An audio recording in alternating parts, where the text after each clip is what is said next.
At the time of making this video, it is the first week of May, and a lot has unfolded in northeast Arkansas with the coronavirus and a few tornadoes impacting the area. Things are still unfolding as the days go by, but here's a timeline of what we know has happened so far in the world and at home.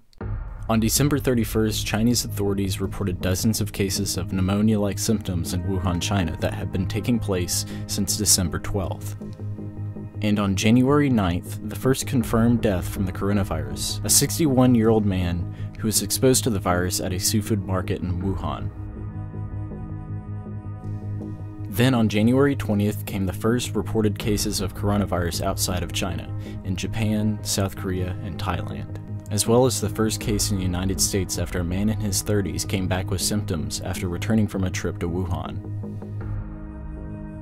Then, on February 29th, came the first death in the United States from the coronavirus, near Seattle, Washington. Now for something a little more personal. March 10th was my last day at work. I was unaware of this at the time and was scheduled to work again Thursday, but all of our events had been canceled by Wednesday.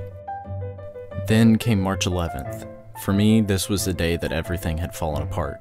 Tom Hanks had just gotten the coronavirus. The first case of COVID-19 was reported in Arkansas. All major sporting events had been canceled, and the school was making preparations to go online. I'd also gotten a text that I wouldn't be coming to work for at least a month. To say it was a bit of a rough day is an understatement.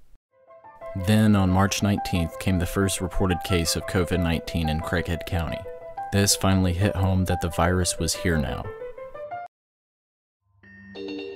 On March 28th, an EF3 tornado drops down in the center of Jonesboro, Arkansas, destroying dozens of businesses, including parts of the mall at Turtle Creek, as well as 83 homes, and damaging almost 400 others. Cost estimates are in the several $100 million, with the damage at the mall estimated at almost $100 million. But surprisingly, there were only 22 non-life-threatening injuries. Local authorities say that if COVID-19 and social distancing weren't in effect, there could have been at least 100 fatalities. This was definitely a day that changed the history of Jonesboro.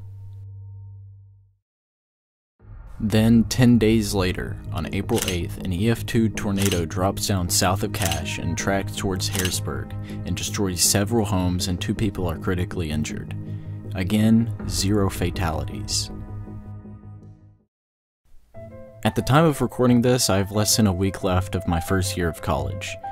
And things have definitely been interesting. I haven't been to work or school in almost 2 months now, and I haven't really been doing much. It will definitely be interesting to see how the US and the world comes out of this pandemic. And I wait for the days that we all just reminisce of the time that most of us got a few months off from life.